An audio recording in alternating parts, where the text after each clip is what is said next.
Germany in the 1970s was a harder time for Germany compared to the past.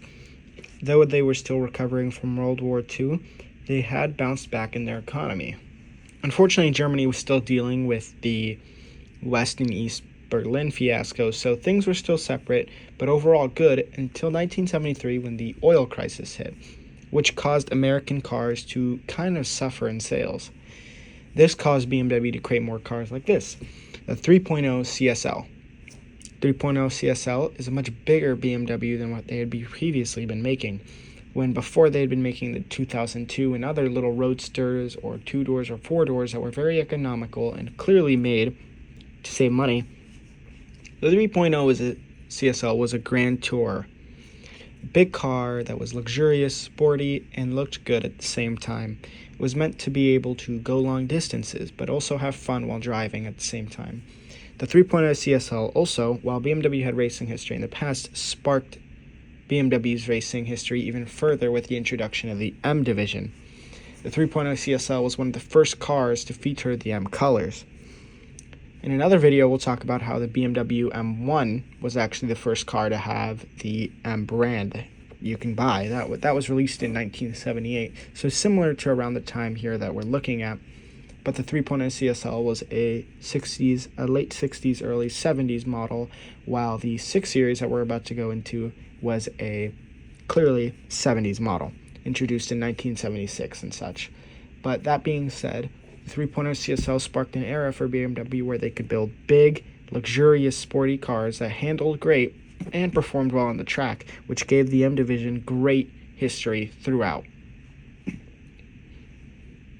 Now, 1976, we saw the release of the BMW 6 Series, considered one of the best looking cars by BMW by far for its classic BMW looks.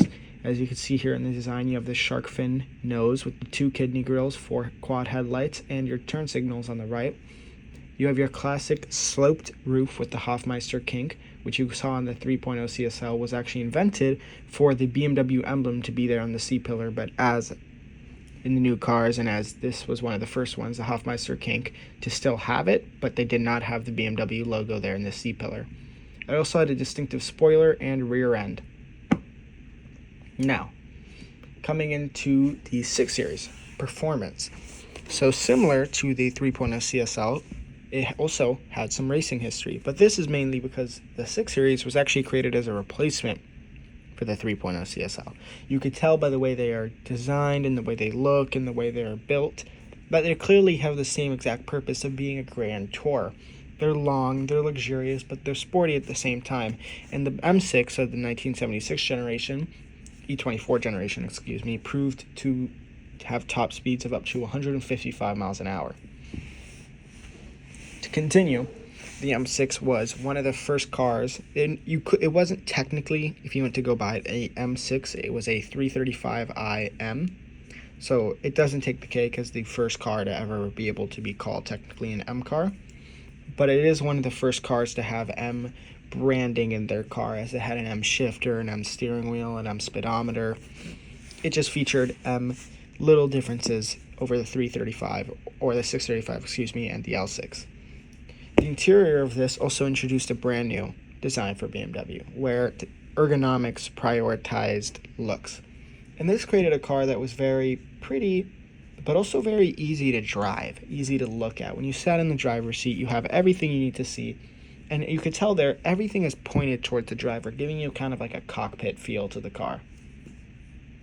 Now, the engine was a quintessential BMW inline 6 that produced anywhere from 170 horsepower to 290 horsepower, depending on the trim level you got.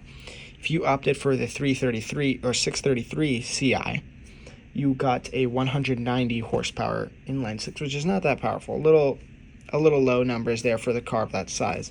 The 335, though, had 190 horsepower, 290 horsepower, and the M6 featured even more. Great engine by BMW. Overall, the BMW 6 Series is considered to be one of BMW's most famous models. You just look at it and you know it's a BMW. It's been featured in a lot of different movies of the 80s, showing BMW as the good.